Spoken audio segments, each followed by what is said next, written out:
Learning Management System di lingkungan IAIN Fatahul Muluk Papua. Salawat dan salam semoga senantiasa kita aturkan kehadirat kita, junjungan kita Nabi Muhammad SAW yang kita selalu harapkan syafaatnya ila yaumil qiyamah.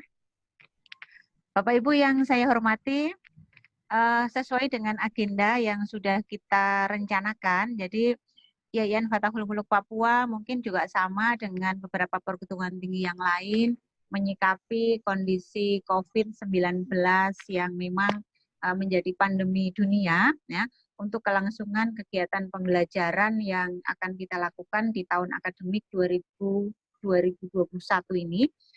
Tentunya akan kita persiapkan yang lebih matang dibandingkan dengan pertengahan perjalanan setengah waktu di semester genap yang 2019-2020 ya, karena kemarin sepertinya setengah kita melaksanakan offline dan dilanjutkan dengan tiba-tiba dan harus untuk segera melaksanakan online. Nah, pada kesempatan ini kita dari IAIN Fatahul Muluk Papua, saya beserta tim ditunjuk untuk bagaimana mempersiapkan learning management system yang direncanakan akan kita pakai di lingkungan IAIN Fatahul Muluk Papua. Dan Bapak Prof. Muhammad Yaumi yang saya anggap sebagai pakar yang bisa membantu kami mohon kesediaannya untuk bisa mendampingi kami, tim selama kami menyusun kegiatan ini sampai dengan selesainya, karena bagi kami di IAIN Fatahul Muluk Papua ini, menyusun learning management system ini masih merupakan sesuatu yang baru. Jadi kemarin kami berpikir bagaimana saya akan menyusun bersama dengan teman-teman ini kalau kami ya hanya belajar dari referensi dan memang belum ada pengalaman ya, makanya mohon kesediaannya kepada Bapak Profesor Dr. Muhammad Yaumi MPMA untuk berkenan membimbing kami semua ya. Dan saya ucapkan juga terima kasih kepada teman-teman yang semuanya bisa meluangkan waktunya di sela-sela kegiatan wajibnya ya sebagai tupoksinya dosen dan beberapa teman-teman yang menduduki jabatan tambahan untuk kita bersama-sama meluangkan waktu dan pikiran kita bersama tim ini untuk terus berkarya. Jadi saya sebenarnya terinspirasi dari teman-teman lintas LPM lintas PTKIN ya, yang kemarin mulai dari kegiatan daring itu kita sering berkumpul-kumpul dan produktif untuk menghasilkan satu pedoman-pedoman yang bisa diimplementasikan di institusi masing-masing. Nah, mudah-mudahan tim ini ya, walaupun kita di kampus jarang ketemu gitu ya, memang ada work for office yang sudah kita mulai, tetapi nanti suatu saat kita akan sering dan bahkan lebih intens setelah ini untuk segera bisa menyelesaikan bagaimana learning management system ini segera terwujud di lingkungan IAIN Fatahul Muluk Papua. Untuk mengawali kegiatan kita bersama-sama, marilah kita membaca basmalah agar kegiatan kita ini nanti bisa berjalan dengan lancar. Mari kita sama-sama al-hadiniyah, kita sama-sama membaca basmalah. Bismillahirrahmanirrahim. Untuk mengawali pengarahan yang kita tunggu-tunggu ini, saya mohon sebelum Pak Dr. Muhammad Yaumi memberikan pengarahan kepada kita, Bapak Warek 1, Bapak Haji Dr. Dahlan Sain MM untuk bisa memberi kepada kita penguatan dan motivasi sekaligus sebagai opening speaking gitu ya, untuk kita bisa sama-sama mendengarkan apa sih yang memang kita harus persiapkan dan kita harus berkomitmen bersama-sama untuk segera berkarya di dalam tim ini. Saya kira langsung saja saya serahkan kepada Bapak Haji Dr. Dahlan Sain. Silahkan Bapak. Baik, Assalamualaikum warahmatullahi wabarakatuh. Alhamdulillah, wasyukurillah, ala ni'matullah, wala hawla wala quwwata illa billahil aliyil. Yang terhormat Bapak Maha Guru dan Maha Besar, Profesor Dr. Muhammad Yaumi MA, luar biasa. Rasanya pada hari ini kami sangat bersyukur Pak Prof karena sempat dihadiri oleh Bapak kegiatan ini. Yang kami hormati ya teman-teman yang tergabung dalam tim penyusun pedoman akademik new normal Yayan Fathahul Muluk. Saya tidak sebutkan satu persatu. Yang jelas ini Pak Prof, tim ini semua dekan masuk, kemudian direktur pasca, ya ditambah dengan beberapa kaprodi yang lain. Ya luar biasa. Saya atau kami tidak perlu memperpanjang karena pengantar tadi sudah banyak disampaikan oleh Ibu Dr. Rahmah, Siti Rahmah. Jadi mungkin saya hanya ucapkan terima kasih banyak saja Pak Prof. Bahwa Pak Prof ini bagi saya tahu persis begitu sibuknya, luar biasa. Ya super sibuk di UIN Alauddin sana. Ya, tapi alhamdulillah masih bisa meluangkan waktu untuk bersama-sama dengan kami gitu ya. Ini memang sudah lama kami tunggu-tunggu kira kapan waktu beliau ini untuk bisa bergabung dengan kami. Nah, kegiatan ini yang kedua kalinya Pak Prof. Yang pertama dulu sekedar kami membahas program yang akan dilaksanakan. Nah, kemudian saat ini ya kami sangat berharap Pak Prof bisa mengarahkan kami. Nah, jadi tadi sudah disampaikan bahwa dari sekian banyak pedoman yang diamanatkan oleh lembaga kepada kami, khususnya kepada penjamin mutu ini, ya mungkin inilah yang paling penting dari segalanya itu. Ya, mengenai pedoman akademik ini, panduan pedoman akademik ini. Karena apa? Ya kita tahu bahwa untuk semester ganjil yang akan kita hadapi nanti ini, informasi katanya itu tidak bisa dilaksanakan secara offline, tatap muka langsung. Jadi mungkin melalui daring seperti ini. Nah, inilah yang perlu kita siapkan perangkat-perangkatnya, sistemnya. Nah, tadi sudah disampaikan bahwa ini adalah learning management system. Nah ini tentu kita semua masih awam, artinya kita belum paham betul bagaimana sebenarnya ini pembelajaran manajemen seperti ini. Nah, oleh karena itu harapan kami Pak Prof ini ya tadi sudah dikatakan pakar ya. Ini adalah guru kami ini memang jauh lebih pakar lagi, artinya melebihi daripada pakar pendidikan yang lain. Apalagi di bidang ini saja saya kira beliau sudah bidangnya untuk mengarahkan sesuatu. Jadi Bapak Ibu sekalian peserta, terutama Pak Prof Dr. Mahfud MA yang kami hormati, bahwa kami di Papua ini, ya seperti di PTK yang lain, berusaha semaksimal mungkin sesuai dengan kondisi yang ada di kami, ya untuk memenuhi apa yang diinginkan oleh Kementerian Agama, ya termasuk di dalamnya menyusun semua panduan pedoman dalam rangka menghadapi COVID-19 ini, ya terutama kepada new normal ini. Ya, saya kira itu Pak Prof, bahwa ya, kami dari lembaga menyampaikan sekali lagi terima kasih atas kehadirannya, atas waktunya untuk memberikan arahan kepada kami semua, dan ya ini mudah-mudahan Allah Subhanahu wa taala akan membalas sesuai dengan niat kita masing-masing. Saya kira begitu Pak Prof. Jadi pengantar tadi sudah disampaikan oleh Penjamin Mutu. Nah, saya hanya mengucapkan terima kasih Pak Prof. Saya kira itu. Assalamualaikum warahmatullahi wabarakatuh. Waalaikumsalam. Terima kasih Pak Dr. Haji Dahlan Sain. Bapak Ibu yang saya hormati, Pak Dr. Muhammad Prof. Yaumi yang saya hormati juga, kami terus terang ingin segera mendengarkan apa sih yang menjadi rancangan yang ingin kami buat ini sehingga terarah, sehingga bisa kami memenuhinya dengan sesuai sumber daya yang kami punya dan beberapa hal yang memang harus kami persiapkan ya. Makanya tidak menunggu waktu yang berlama lagi. Waktu sepenuhnya saya mohon kesediaan Bapak Profesor Dr. Muhammad Yaumi MMA untuk memberikan pengarahan kepada kami, memberi wawasan dulu yang pertama kepada kami, kemudian apa langkah-langkah konkret yang harus kami lakukan, dan nanti setelah ini Bapak Pangkalan Data Pak Abu Bakar akan menyampaikan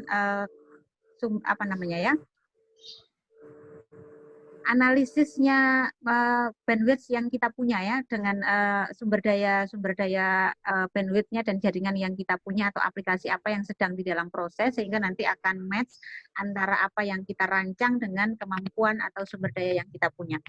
Saya kira langsung saja saya persilahkan kepada Bapak Profesor Dr. Muhammad Yaumi MHUM-MA untuk memberikan pengarahan kepada kami, membimbing kami untuk kami menyusun learning management system ini. Dengan hormat, kami persilahkan kepada Bapak Profesor Dr. Muhammad Yaumi MHUM-MA. Bismillahirrahmanirrahim. Assalamualaikum warahmatullahi wabarakatuh. Waalaikumsalam warahmatullahi wabarakatuh. Ini merupakan kebahagiaan bagi saya ini untuk bertemu kembali dengan tadinya dalam suasana antara dosen dengan mahasiswa ya. Sekarang antara sahabat dengan sahabat. Jadi kita tahu Pak Warek satu ini sudah sekitar 1 tahun barangkali ya. Beberapa bulan yang lalu lah baru saja menyelesaikan studi di Pasca Sarjana UIN Alauddin Makassar dan beliau sudah mendapatkan gelar doktor di bidang pendidikan dan keguruan. Begitu pula dengan Ibu Siti Rohmah yang barangkali hari ini sebagai Ketua LPM ya. Sangat luar biasa. Jadi tidak butuh waktu yang terlalu lama untuk menunggu kiprahnya Pak Dr. Dahlan dengan Ibu Dr. Siti Rohmah. Saya lihat di sini juga ada Pak Direktur Pasca ya. Ada tadi ya. Ada Pak Direktur Pasca? Ada Pak Direktur Pasca. Ada Pak iya. Arif ini juga, ada Pak Talafuddin. Oh iya. Ada Pak Talafuddin. Insya Allah kita akan membahas sedikit tentang bagaimana sih idealnya learning management system itu. Izinkan saya mungkin share sedikit PowerPoint, mungkin kita akan bahas sedikit lalu kita langsung masuk kepada learning management systemnya. Ini saya akan bagi dulu sedikit konsep ya. Iya. Karena begini, semua orang berbondong-bondong untuk menerapkan online learning system atau boleh dikata learning management system. Namun demikian pertanyaan yang besar, apakah memang online learning yang banyak diterapkan oleh perguruan tinggi, kalau mau melihat juga lebih ke bawah sedikit, di sekolah dasar dan menengah, memenuhi kriteria sebagai online learning begitu. Nah, apakah online learning itu bisa dikategorikan misalnya pembelajaran melalui WA atau melalui YouTube atau melalui telekonferensi dengan menggunakan basis Zoom atau Google Hangout misalnya, sudah memenuhi kriteria yang ideal sebagai pembelajaran online itu. Itu dulu yang perlu kita kaji bersama. Nah, sebenarnya banyak hal yang ingin saya bahas, tetapi barangkali kita lebih fokus saja kepada best practice-nya begitu. Nah, namun demikian saya ingin menjelaskan sedikit tentang bagaimana dunia ya menghadapi era pandemi COVID-19 ini. Atau kalau di Indonesia sudah sampai kepada era new normal. Normal baru begitu. Nah, kalau dunia menjabarkannya ke dalam 4 fase. Jadi fase pertama itu fase transisi. Orang belum begitu siap untuk menghadapi apa yang disebut dengan online learning system. Karena secara tiba-tiba saja lembaga pendidikan kita di Indonesia khususnya memutuskan untuk lebih baik belajar di rumah. Jadi belajar di rumah juga itu tidak ada indikator yang bisa kita patuhi bersama. Yang bagaimana yang bisa kita sepakati, lalu yang bisa kita terapkan. Masing-masing guru, dosen, ada semacam cultural shock. Cultural shock itu kekagetan budaya. Budaya pendidikan yang tadinya terbiasa dengan face-to-face, giliran selama COVID-19 ini, tiba-tiba kita harus menggunakan sistem pembelajaran online walaupun ala kadarnya begitu. Yang saya katakan ala kadarnya itu karena kita menggunakan basis WA saja sudah dikatakan itu pembelajaran online. Nah, masa transisi yang pertama. Yang kedua itu masa penyelesaian, masa adaptasi, masa di mana kita mencoba meramu materi atau model yang kira-kira baik untuk kita. Jadi kalau di dunia, katakanlah negara-negara maju khususnya, dia menemukan fase 1 itu pada bulan Februari sampai Maret. Kalau fase kedua itu April sampai Juli. Jadi fase inilah kita sedang berada pada masa adaptasi. Jadi kita mulai mengkaji kira-kira aplikasi apa yang cocok, kemudian materinya itu bagaimana bisa kita rancang bersama. Itu kita baru berada pada fase yang kedua ini.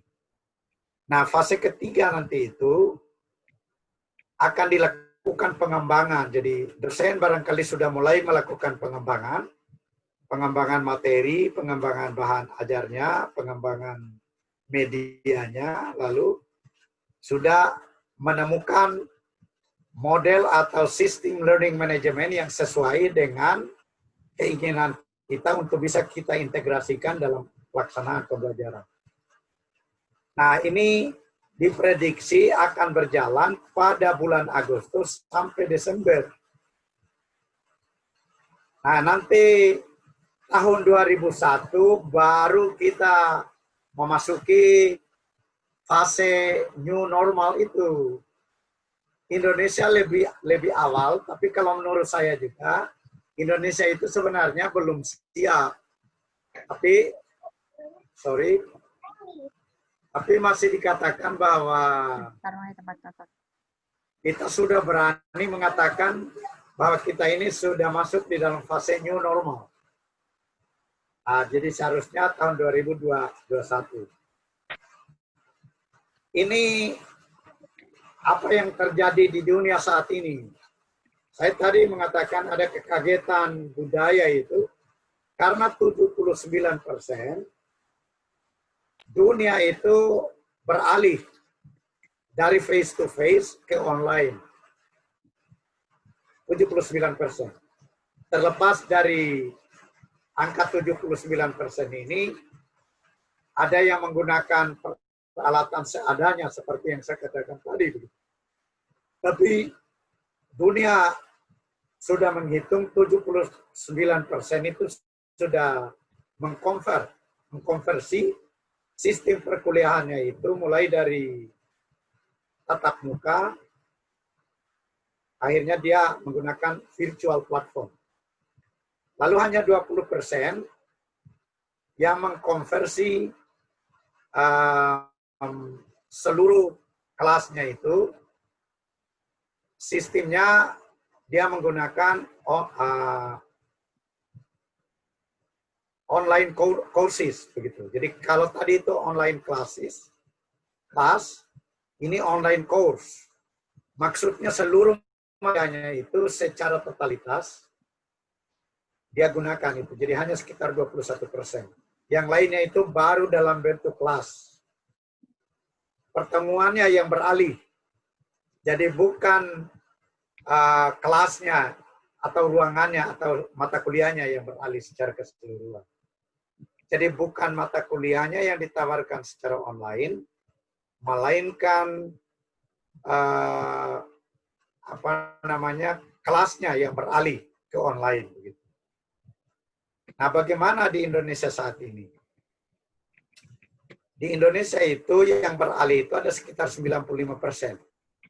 Perguruan tinggi Indonesia ya. Jadi yang tidak beralih itu hanya sekitar 5% saja. Tapi sebenarnya yang beralih ini nggak tahu lah kalau di Papua ya. Seperti di Makassar itu 60% pulang kampung mahasiswanya. Jadi 30% itu tinggal di kota. Jadi dari yang 30% ini gabungan dari orang yang memang berasal dari kota atau mahasiswa yang tidak pulang kampung. Jadi jumlahnya 30%. Tapi dari sisi cara mengakses, 68%-nya menggunakan ponsel. Jadi hanya 32% lainnya yang menggunakan notebook, 10% laptop, 6% lainnya.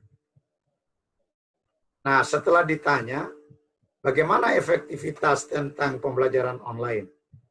60% itu menjawab cukup efektif, 30% itu menjawab kurang, bahkan tidak efektif. Tetapi, dari sekitar 60%-nya ini, 90%-nya juga masih lebih menyukai face-to-face daripada pembelajaran online. Jadi ini karena permasalahannya tadi itu kita baru berada pada fase adaptasi. Jadi belum sampai kepada fase kita memahami betul itu bagaimana pentingnya online learning system atau manajemen sistem itu sendiri. Saya akan sedikit menyinggung ini undang-undang ya. Sebenarnya Indonesia itu sudah melahirkan sekian banyak aturan. Bahkan pada ini poin 15 ini, panduan pelaksanaan PJJ tahun 2016 itu sudah ada begitu. Jadi cuma memang belum ada universitas atau perguruan tinggi yang mendesain prodinya 100% PJJ. Nah, dengan adanya COVID-19 ini memberi peluang yang besar bagi beberapa prodi untuk merancang pembelajarannya itu 100% menawarkan dengan model PJJ itu atau pendidikan jarak jauh. Nah, selanjutnya ini sedikit saja konsepnya, tapi mungkin bagus kalau kita langsung. Ini model pembelajaran online-nya, tapi menurut saya tidak terlalu penting. Nah, yang paling penting itu, ini hasil temuan saya dengan Prof. Azhar dari hasil penelitian kami tahun 2019 yang lalu di University of East London. Jadi kami mengembangkan online learning system dengan menggunakan platform Moodle. Jadi membuat suatu model yang terdiri atas online learning model dengan online learning course construction. Jadi ini modelnya ada yang sinkronus, asinkronus, dan blended. Sinkronus itu langsung teleconference. Asinkronus itu menggunakan basis website. blended itu menggabungkan keduanya. Nah, ini model kursusnya, nanti kita akan lihat dalam saya akan memberikan best practice-nya bagaimana pelaksanaannya di UIN Alauddin Makassar. Yang paling penting dipahami adalah kalau kita mau mengembangkan online learning atau learning management system itu, ada 3 poin penting yang tidak boleh ditinggalkan. Pertama itu model online learning itu sendiri harus berbentuk, harus bermodel. Apa sih yang kita kembangkan sebagai ciri khas kita di lingkungan perguruan tinggi? Yang kedua itu ada strategi. Strategi penerapannya, strategi pelaksanaannya. Dan yang ketiga itu adalah teknologi yang digunakan.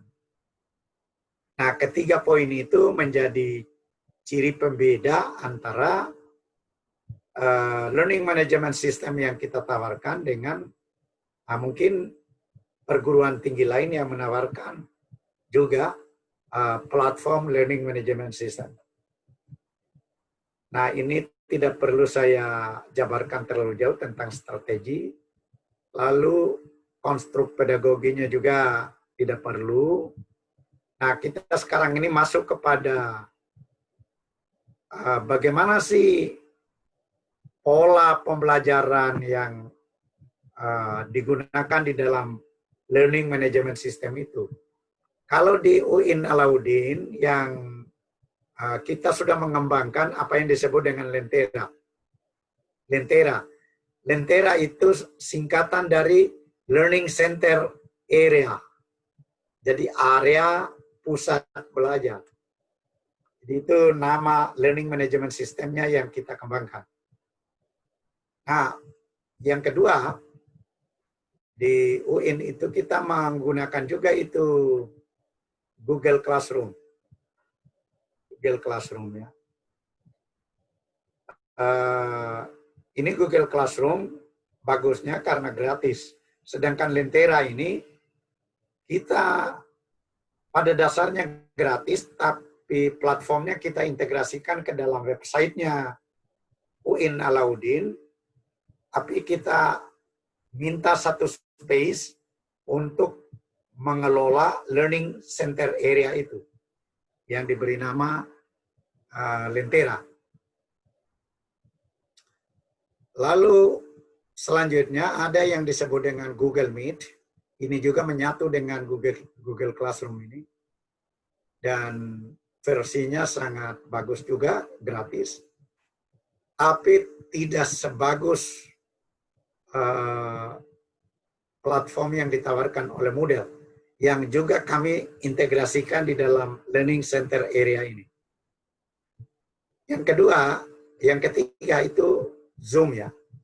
Zoom meeting. Nah, ini terkadang ada orang yang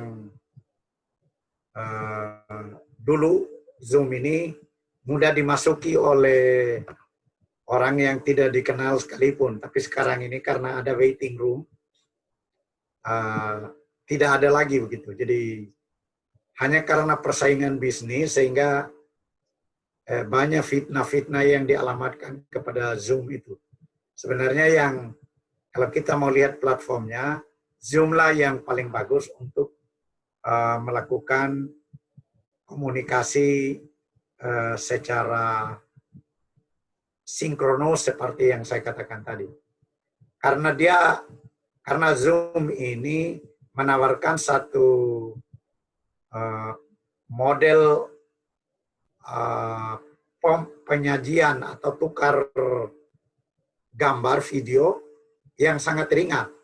Beda dengan Skype atau beda dengan Google Meet atau versi-versi lainnya begitu. Jadi paling bagus itu. Kita juga gunakan WA, tapi WA itu hanya sekadar untuk WA group, lalu komunikasinya lewat WA, tapi belajarnya lewat Lentera. Dan ada juga yang lainnya ya. Saya ingin perlihatkan dulu bagaimana itu platform yang ditawarkan oleh Lentera atau oleh Moodle. Jadi pada dasarnya dua platform ya. Yang pertama itu ada aktivitas, yang kedua itu ada sumber. Jadi sumber itu adalah untuk menyimpan bahan pembelajaran, aktivitas itu kegiatan pembelajarannya. Nah, kalau sumber itu di situ kita simpan buku, di situ kita simpan file, di situ kita simpan folder, di situ juga kita simpan video, kemudian bisa kita linkkan dengan yang lainnya. Nah, sedangkan aktivitas itu mulai dari latihan, bahan bacaan, kemudian ada juga ditawarkan Big Blue Button ini. Big Blue Button ini adalah untuk media teleconference juga sebenarnya, tapi agak berat. Ada juga itu alat eksternalnya, ada juga forum diskusinya, ada glosarinya, ada kuis, ada obrolan, ada survei, bahkan ada workshopnya. Jadi kita bisa mengembangkan workshop juga secara online. Di samping ada pelajaran itu sendiri yang ditawarkan. Nah, inilah beberapa poin penting sebagai bentuk platform dari Moodle yang kita integrasikan dalam Lentera itu, sehingga tercover itu seluruh materi dan juga aktivitas pembelajarannya. Nah, ada pertanyaan kepada saya, apakah WA itu bisa dikategorikan learning management system? Belum, karena WA itu hanya sarana komunikasi saja. Paling baru satu bagian dari obrolan ini begitu. Sedangkan yang lainnya itu kan dia belum terpenuhi begitu. Nah, bagaimana dengan Zoom ataukah ini kayaknya yang kita pakai ini apa tadi ya namanya ya? Ini yang kita pakai. Ya? Cloud Aid ya? Ya. Nah, Cloud ini ada yang bertanya apakah itu sudah memenuhi kriteria pembelajaran online? Tidak, karena alat ukurnya apa? Untuk mengukur efektivitas, untuk mengukur perkembangan peserta didik, untuk mengukur hasil belajar peserta didik, belum terintegrasi. Jadi, apa yang kita lakukan selama ini baru mengambil satu bagian atau dua bagian dari apa yang disebut dengan learning management system itu. Nah, sekarang selanjutnya, inilah pola learning management system UIN Alauddin itu. Jadi Lentera di sini ada mata-mata kuliah yang kita tawarkan, dan ini ada dashboardnya. Jadi seperti saya pada semester ini mengajar 15 kelompok. Luar biasa itu, bagaimana cara mengatasinya 15 kelompok. Saya menolak sebenarnya, tapi alasannya fakultas, alasannya di pasca sarjana. Tidak ada pakar lain begitu. Jadi saya harus menangani 1 minggu itu, harus menangani 15 kelas. Belum lagi kelas yang hari Sabtu Minggu. Begitu.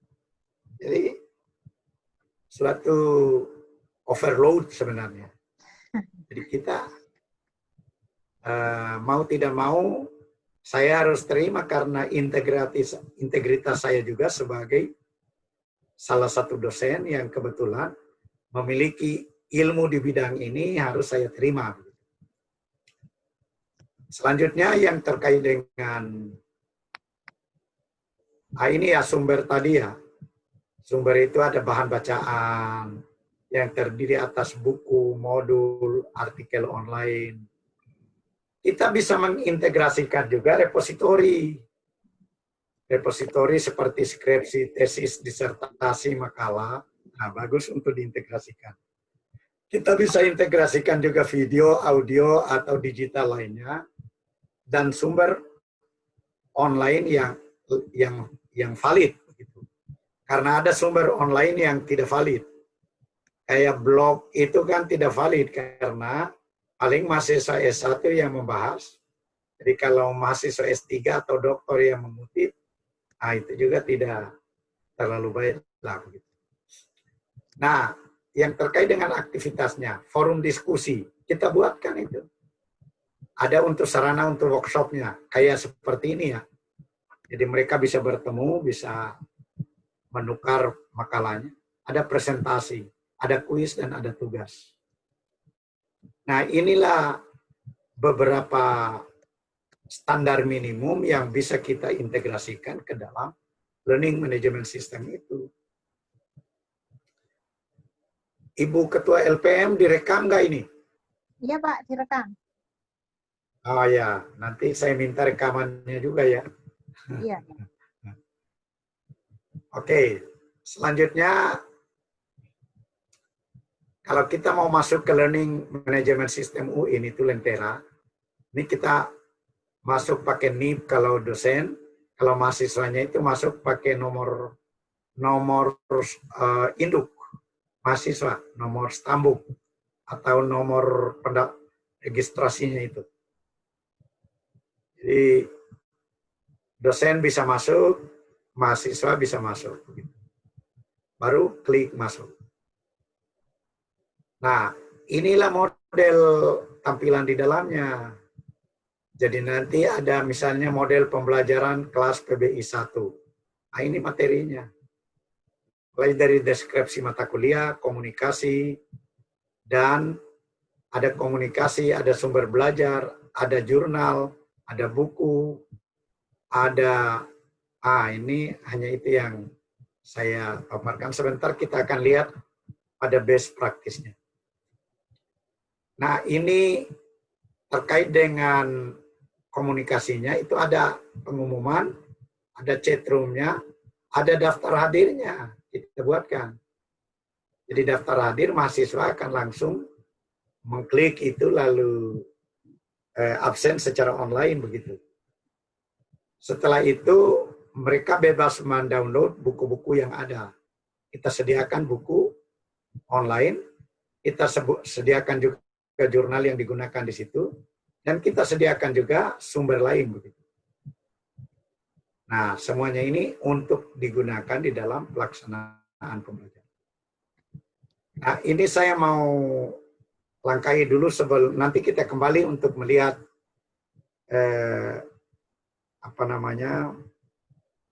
best practice-nya penggunaannya. Ini yang pertama, LMS itu, ini saya katakan yang pertama karena penggunanya juga itu paling populer ini. Waktu saya ke London yang lalu, mereka pakai juga Moodle. Moodle itu yang dipakai. Jadi kalau ada di sini tim Pustipatnya, jadi kalau mau rancang learning management sistemnya IAIN Muluk, ya Fatahul Muluk, saya sarankan untuk mengintegrasikan Moodle ini karena platformnya amat sangat luar biasa. Nah, cuma memang harus diminta space-nya tersendiri sehingga satu tok digunakan jadi learning management system tok. Jangan dicampur dengan yang lain. Nah, yang kedua itu selain dari Moodle, ada juga yang disebut dengan Blackboard Core Sites. Ini juga banyak universitas yang gunakan. Beberapa universitas di Australia yang saya tahu seperti Monash University, tadinya dia menggunakan Blackboard dan sampai hari ini masih berlanjut juga. Walaupun sudah banyak yang beralih ke Moodle. Tapi mereka menggunakan Blackboard itu ya mirip-mirip lah begitu. Hanya memang yang platformnya yang saya senang sekali itu Moodle memang. Ini punya platform juga tapi mirip-mirip Google Classroom ini. Google Classroom. Nah, ini Schoology juga, ini alamatnya. Lalu ada Latitude Learning, nah ini alamatnya. Ada Academy of Mind. Ada juga .lrn. Ini situsnya. Nah, ke-6 ini jadi boleh ditambah satu lagi Google Classroom. Bisa 7 ya. Jadi bisa ditambah 7. Kita bisa gunakan itu Google Classroom. Nah, ini kalau kita mau gunakan itu memang guru atau dosen akan merancang pembelajarannya ke sini. Dia rancanglah ke dalam Moodle, rancanglah ke dalam Blackboard, rancanglah ke dalam Schoology, rancanglah ke dalam aplikasi-aplikasi. Nah, sebentar saya akan menampilkan contoh dari Moodle itu yang sudah diintegrasikan. Mungkin juga saya akan berikan Google Classroom sebentar. Nah, selanjutnya ini video conference yang lagi ngetren ini dipakai. Jadi video conference terbaik juga ya. Zoom meeting, Skype, ada Cisco, ada GoToMeeting, ada Google Hangout, ada Jitsi, ada FaceTime. Jadi pada prinsipnya hampir sama semua. Tapi memang yang paling bagus itu, yang orang banyak gunakan itu yang Zoom meeting itu. Nah, ini nanti saya akan coba juga ini sampai berapa user yang Anda gunakan ini? Ini kita di CloudX itu kapasitasnya bisa banyak, tapi hari ini kita hanya berapa ini? 16 orang, 16 pengguna. Kalau Zoom meeting itu bisa sampai 1.000, bisa sampai 2.000 juga, tidak berbatas. Tapi semakin tinggi usernya, semakin mahal langganannya. Jadi nanti saya akan coba menggunakan juga ini software yang kita pakai hari ini untuk menentukan bagaimana pandangan orang di seluruh dunia tentang software itu. Nah, ini sudah 2 ini, pertama Learning Management System, yang kedua video conference yang bisa kita gunakan. Nah, saya kira tidak perlu saya bahas ini. Saya segera masuk ke dalam ini saja.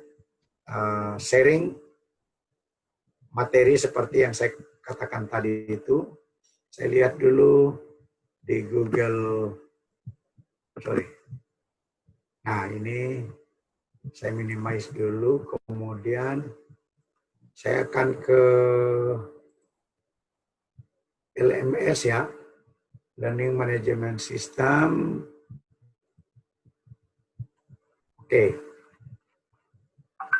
saya share dulu Learning Management System ini, kemudian saya share ya. Ini dulu. Nah, ini Lentera ya, Lentera yang kita gunakan di ini itu. Pertama, nama mata pelajaran dulu, nama mata kuliah. Model pembelajaran, kelas PBI 1. Nah, ini deskripsi mata kuliah. Ini komunikasinya tadi. Ini sumber belajarnya, ada buku, ada jurnal. Ini ada kegiatan pembelajarannya. Kegiatan 1, pembahasan silabus dan RPS. Ada juga kontrak perkuliahannya. Nah, ini topik 1, ini kegiatannya. Topik 2, ini kegiatannya. Topik 3, dan seterusnya. Ini ada kegiatan di bawah. Lalu, yang paling di belakang, kita gunakan link-linknya. Jadi, dia bisa gunakan ini. Bagaimana menerapkan aplikasi-aplikasi ini untuk membantu mengefektifkan pembelajaran. Nah, di sini kan tadi saya bagi 2. Saya bagi 2 itu ada yang sumber, ada yang aktivitas. Jadi seperti ini misalnya sumbernya reading material. Jadi kalau diklik ini, maka dia akan langsung bawa ke reading materialnya. Ini. Mungkin tidak bisa terlihat di situ karena sudah langsung dibuka ini reading materialnya. Nah, saya kembali dulu. Setelah reading material ada PowerPoint-nya. Jadi dia klik ini, langsung diambil PowerPoint. Kemudian ada video pembelajarannya begitu. Jadi kalau mahasiswa mengambil video pembelajarannya langsung diklik saja di sini. Nah, artinya apa? Apa yang tidak jelas pada reading materialnya, dia bisa lihat pada PowerPoint-nya. Apa yang tidak jelas di situ, dia bisa melihat penerapannya melalui video. Jadi saya contohkan misalnya dia klik videonya, langsung saja videonya dimainkan di sini. Nah, kayak ini. Kebetulan ini yang saya ajarkan ini di jurusan pendidikan bahasa Inggris. Jadi dia berbahasa Inggris juga ini.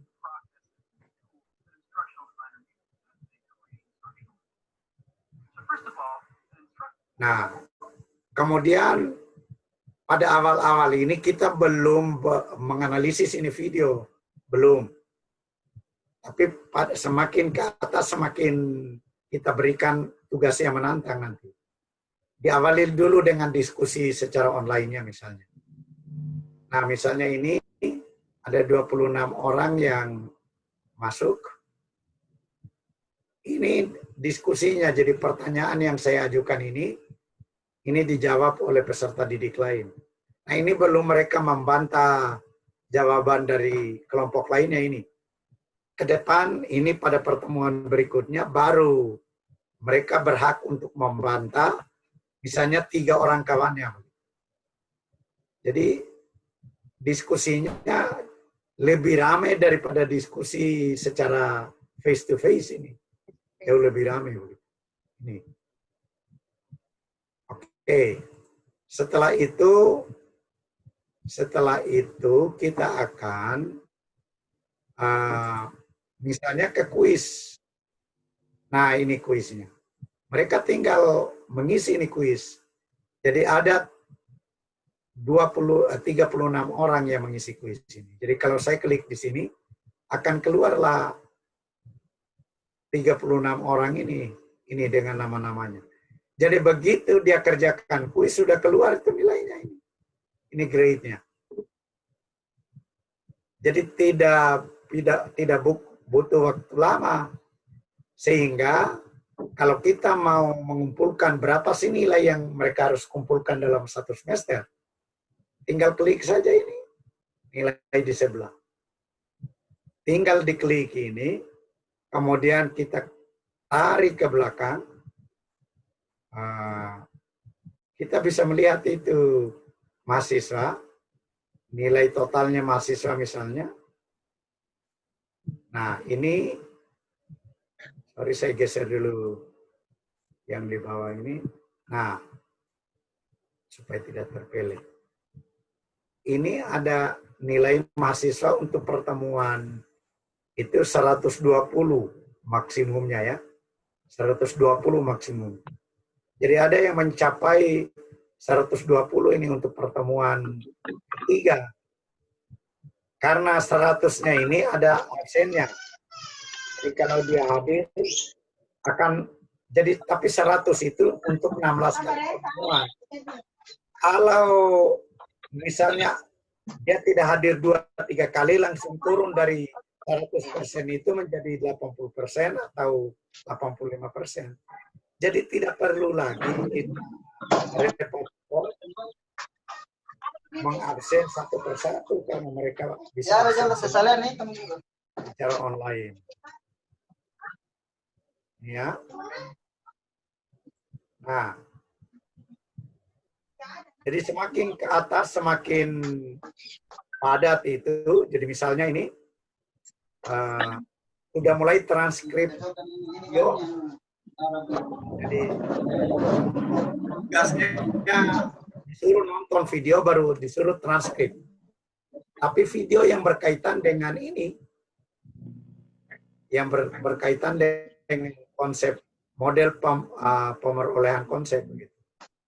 Nah, sampai di atas saya akan, nah ini UTS-nya, sampai ke atas itu dia akan, saya akan sediakan video terkait konsep integratif model dengan video penerapannya. Nah, nanti mahasiswa disuruh apakah yang ada di dalam konsep ini ada di dalam penerapannya. Nah, mulai berpikir kritis yang kita umpan itu peserta didik. Jadi dia bisa mengkritisi. Oh, dari model ini konsepnya begini, penerapannya tidak begini. Jadi dia bisa lakukan itu. Nah, jadi mereka akan mengirim hasil kajiannya itu di sini juga, misalnya. Nah, ini ada 23 orang yang mengirim. Jadi bagi dosen tinggal direview. Ini.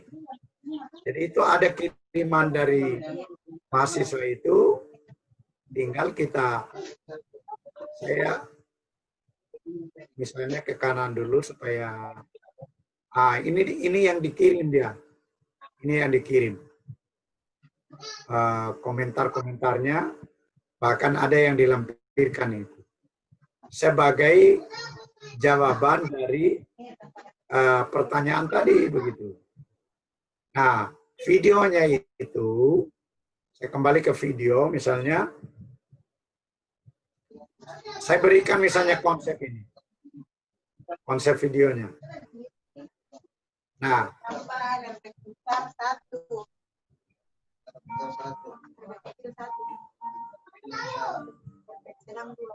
saya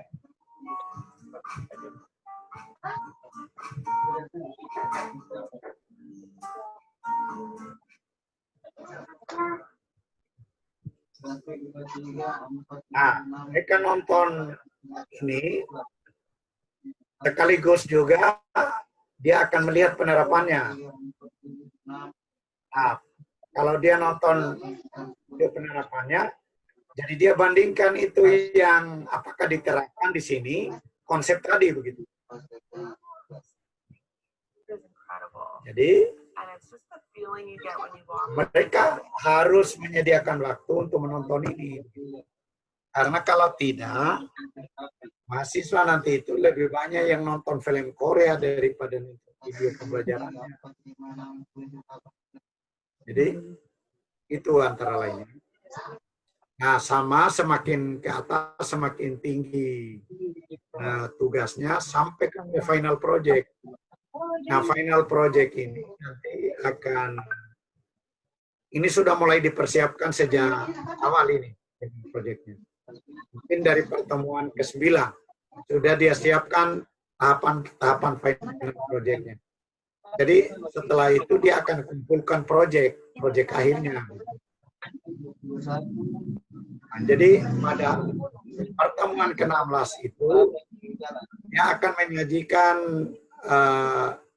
proyeknya mereka masing-masing. Antara lainnya. Nah, ini yang bisa saya sajikan dengan yang berkaitan dengan pada saat turun dari ekspedisi. Kalau sudah cocok mikolnya dari ekspedisi baru dihitung.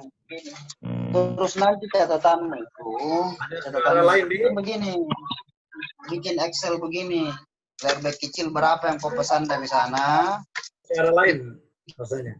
Bikin yang kayak tadi yang saya ini kau pesan berapa, terus tahapannya itu sudah sampai di S3 berapa, habis itu dalam perjalanan gelombang 1 berapa, tiba berapa, jadi itu urut semua itu sampai di sini berapa, sampai ke nanti masuk di sampai di itu berapa, jadi ada tahapan kira-kira masing-masing ini. Tolong dimut dulu ya. Tahapannya. Jadi tolong dimut dulu supaya keluar suara. Siapa? Oke, Bos. Nah. Jadi tadi Ya, saya ingin memberitahukan juga bagaimana mata-mata kuliah itu di sini tinggal di sebelah kirinya ini. Taruhlah seperti tadi kan model, mata kuliah model, sekarang mata kuliah teknologi pembelajaran. Boleh juga kita cari dari sini. Ini Fakultas Kesehatan dan Ilmu Kedokteran. Misalnya pasca sarjana. Kita klik pasca sarjana, bisa juga kita cari di sini. Misalnya saya mau cari mata kuliah teknologi pembelajaran. Jadi bisa dicari. Nah ini ada banyak ini teknologi pelajaran. Jadi ternyata semua dosen ini sudah menggunakan online learning system ini. Jadi tinggal kita mencari mata kuliah kita. Jadi kalau seperti saya misalnya ini Pak Azhar. Ini Muhammad Yaumi. Tinggal diklik saja. Nah, keluarlah mata kuliahnya. Jadi lengkap pertemuan dengan mahasiswa pun tidak repot lagi, sudah tersedia kegiatannya, jalan diskusinya secara langsung. Mereka bisa mengerjakan kuis, mereka bisa melanjutkan dengan proyek karena sudah ada gambaran perincinya masing-masing ini. Nah, sekarang apa tugas lembaga? Bagaimana pimpinan tahu kalau terjadi proses pembelajaran ini? Nah, tugasnya pimpinan itu melakukan monitoring dan evaluasi perkuliahan. Jadi biar di rumah, jadi dibuatkan monefnya ini. Seperti ini ya, saya akan share dulu. Saya akan share monefnya kayak ini. Jadi monefnya ini ya. Jadi seperti mata kuliah saya, tinggal dia cek ini, pimpinan bisa masuk di sini. Misalnya cek bagaimana kuliahnya di model pembelajaran. Dia cek ini. Oh, yang terisi baru pertemuan ke-11. Jadi, dia bisa lihat ini secara online. Ini model pembelajaran model tadi itu. Nah, kita lihat juga di bagaimana di S3 misalnya. Nah, ini berjalan. Rata-rata itu ya. Ya sebenarnya pertemuan saya itu sudah sampai pertemuan ke-14. Tapi belum sempat diisi nih. Jadi, beginilah cara pimpinan, karena begini, apa dasar LPM memberikan lauk pauknya dosen? Kalau tidak memeriksa apakah dosen ini melaksanakan tugas atau tidak. Nah, kalau sudah ada ini, oh dosen ini dia melaksanakan tugas, kasih saja, kirim saja itu lauk pauknya. Nah, lumayan lauk pauk itu kan kalau full mungkin 600-an. Kalau di UIN Alauddin. Jadi, walaupun dia bekerja, dia di rumah, tapi dia bekerja. Ternyata dia masuk mengajar, dia memeriksa, dia menguji. Di sini tempat dia periksa. Jadi, sedapat mungkin LPM itu terkonek dengan pembelajaran, terkonek dengan aktivitas pegawai, terkonek semuanya dengan seluruh pimpinan yang ada. Sehingga sistem, itulah namanya sistem begitu.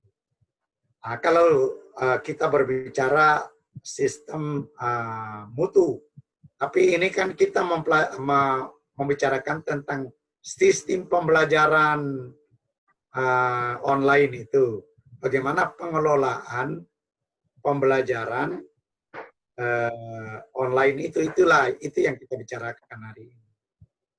Nah, dengan demikian tidak ada dusta di antara kita. Nah, ini juga bisa kita lihat itu mahasiswanya ya, misalnya begini. Saya klik ini mata kuliah apa ini? Mata kuliah, coba saya lihat dulu. Taruhlah misalnya model pembelajarannya. Ini pimpinan mau melihat juga itu berapa sih peserta didik yang mengikuti pertemuannya, misalnya. Ini bisa dilihat di sini. Ini presensi mahasiswa. Klik. Nah, ini semua nama mahasiswa. Jadi ternyata memang mahasiswa ini semuanya hadir. 22 orang mahasiswa ini satu kelas hadir. Jadi hadirnya secara online. Siapa yang absen ini boleh dilakukan oleh dosen, boleh juga dilakukan oleh mahasiswa. Tapi kalau dilakukan oleh mahasiswa harus diatur, jangan sampai mereka bisa mengerjakan untuk kawannya. Begitu. Jadi transparan sifatnya. Nah, ini dia menggunakan apa? Saya misalnya selalu menggunakan Lentera, menggunakan WhatsApp, lainnya di sini adalah Google Drive untuk penyimpanan materi pembelajaran.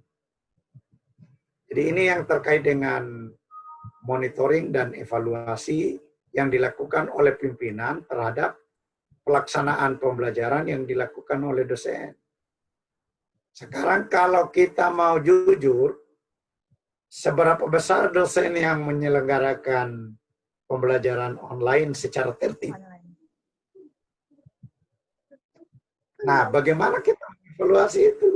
Itu menjadi pertanyaan yang sangat fundamental di dalam membangun satu sistem mutu pembelajaran. Itu yang tidak nampak. Nah, itu saya kembali ke yang tadi ya. Nah, saya kembali ke kursus tadi itu.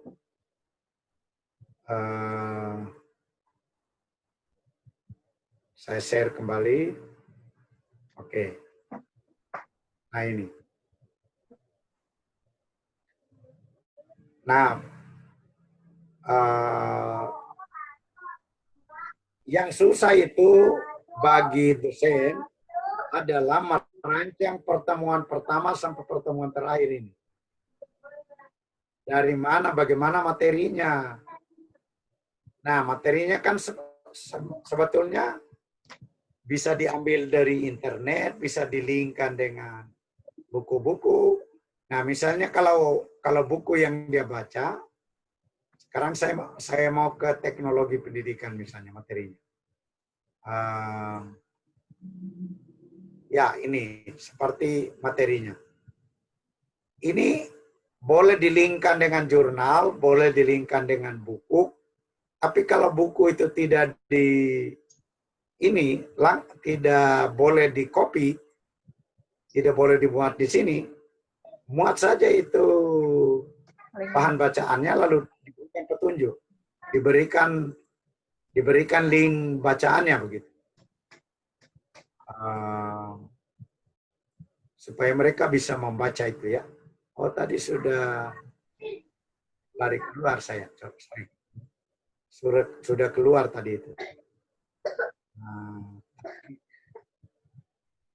Saya ambil teknologi pembelajaran.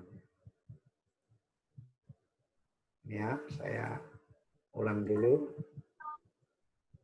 Ya.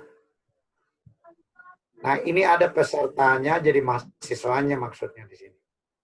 Jadi ada nilainya, ada topik-topik yang dibahas, ini ada muncul sendirinya di sini.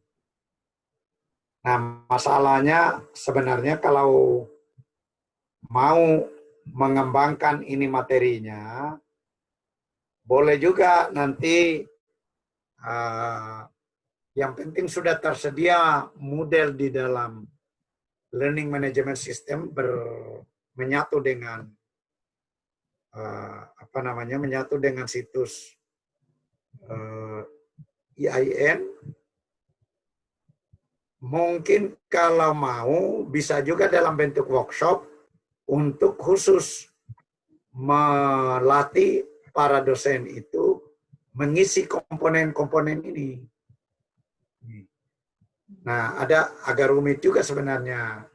Bagaimana membuat video, bagaimana membuat bahan ajar, bagaimana membuat kuis, bagaimana membuat latihan, assignment, begitu. Nah, itu semua harus menjadi bagian yang harus dipelajari. Nah,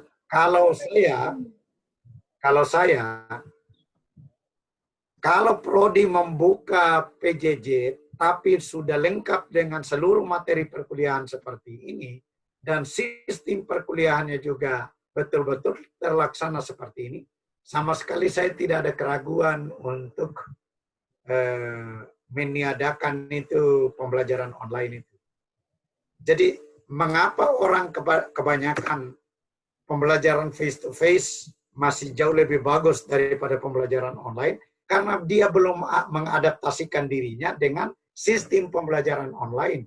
Bagi saya, sistem pembelajaran online jauh lebih efektif dari sistem pembelajaran face-to-face. Apa itu face-to-face? Apalagi kalau dosen yang ceramah atau guru yang menggunakan metode ceramah. Itu pelaksanaannya tanpa arah. Habis ceramah ya habis juga. Persoalan pemahaman peserta didik atau keterampilan peserta didiknya tidak terukur. Tapi kalau pembelajaran online ini terukur setiap kali pertemuan. Jadi kita tahu peserta didik itu berada pada level mana. Level pengetahuannya, level sikapnya, level keterampilannya, begitu.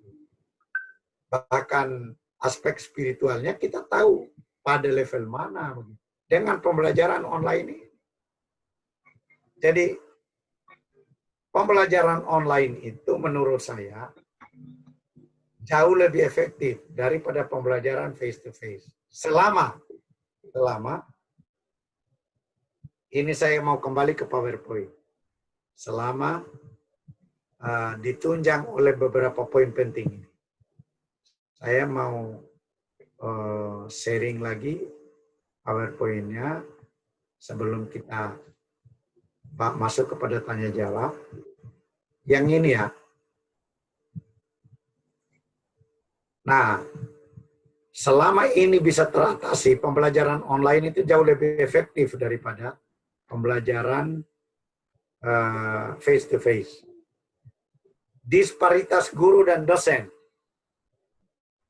Itu perbedaan yang menganga antara dosen itu sendiri. Ada